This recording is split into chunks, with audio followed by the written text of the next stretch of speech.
تم قبل قليل عرض الإعلان الثالث من مسلسل صلاح الدين الأيوبي الحلقة 51، حيث شاهدنا في الإعلان انتصار صلاح الدين على جيش الصليبيين وصد الهجوم الذي بدأوه لاحتلال الشام، وشاهدنا بالدوين يجندنونه في الإعلان بعد الهزيمة المدوية التي تعرض لها جيشه. لكن بالدوين لا يزال يحتفظ بورقة قوة، ألا وهي الأسرى الذين يحتجزهم، ومن ضمنهم والدة صلاح الدين وشمس خاتون. وشاهدنا في الإعلان وفد من المسلمين على رأسه بورو يفاوض بالدوين من أجل إخراج الأسرى، وشاهدنا طلب بالدوين الحصول على قلعة حرم من أجل إطلاق الأسرى. أنا أعتقد أن هذا المشهد كان قبل استعادة صلاح الدين عافيته وتمكنه من رد عدوان الصليبيين. صلاح الدين الذي يريد استعادة الأسرى دون أن يضحي بقلعة حرم سيحصل على مساعدة ذهبية من قبل جماعة اللحى البيضاء، والذين سيعطون صلاح الدين معلومات استخباراتية تمكنه من تحرير الأسرى.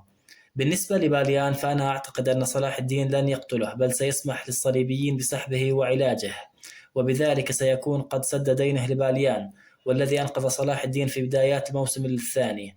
في النهاية، شكرا لكم على حسن المتابعة، رجاء الاشتراك في القناة والإعجاب بالفيديو. السلام عليكم ورحمة الله تعالى وبركاته.